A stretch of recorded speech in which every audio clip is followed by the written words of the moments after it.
And now the Minister of Environment, Balarabe Lawal, has emphasized the urgent need for enforcing environmental justice in Nigeria to protect ecosystems, livelihoods and biodiversity.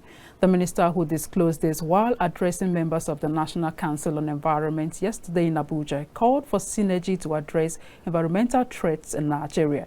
Here is the rest of the story. At the 17th meeting of the National Council on Environment held in Abuja, the Minister of Environment, Balarabe Lawal, among what he proposed were the implementation of innovative financing mechanisms such as green bonds, carbon pricing, and public-private partnerships to generate the resources needed for effective environmental protection and conservation efforts. The minister, while calling upon council members to intensify their efforts in exploring and implementing these financing mechanisms, emphasizing the urgent need for enforcing environmental justice in Nigeria to protect ecosystems, livelihoods, and biodiversity. For better. To share investment in environmental protection is not wasted. Environmental justice must be enforced, and the benefit of conserving and sustainable development must be protected and equitably distributed among all segments of the society. We strongly believe that in fact the issues of environmental crimes are not given the proper attention they require by our justice system. So we have noticed that, and as a ministry, we are coming up with a lot of structures and framework in which we are going to make it very, very difficult and hard.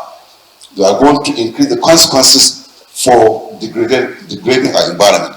We are thinking of adopting what has happened in India and other places by trying to create an environmental tribunal to try environmental cases. We have a situation in which elephants that are very scarce in the forest are being hacked down, our trees are being hacked down, and our forests are being turned into habitat for criminals and bandits.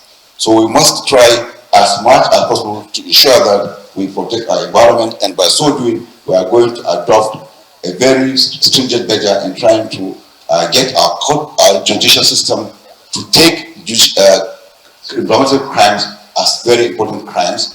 Killing an animal should be as equally punishable as killing a human being.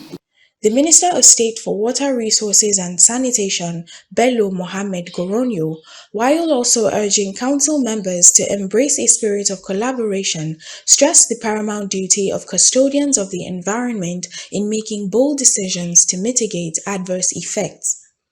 For us in the Ministry of Water Resources and Sanitation, we are partnering with Ministry of Environment in the areas of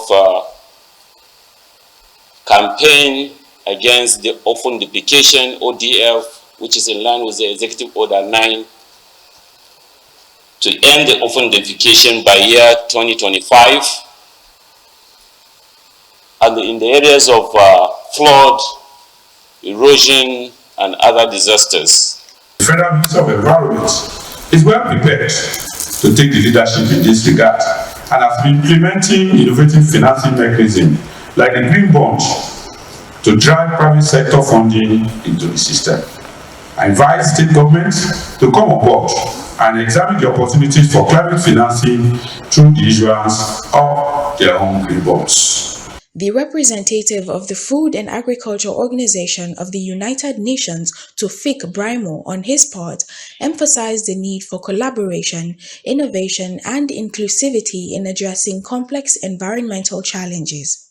As you all know, climate change is greatly affecting our agriculture sector and land use.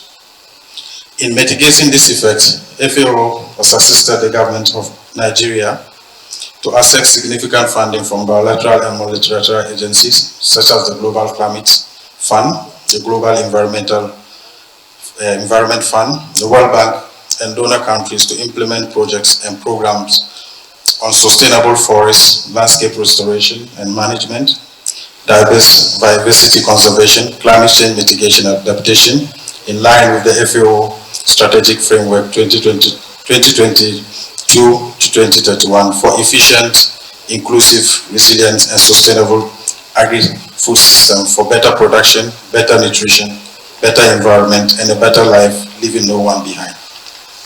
As the nation embarks on the journey towards a greener, healthier, and more prosperous future, the Minister has called for collective action, knowledge exchange, and inclusive partnerships in environmental sustainability.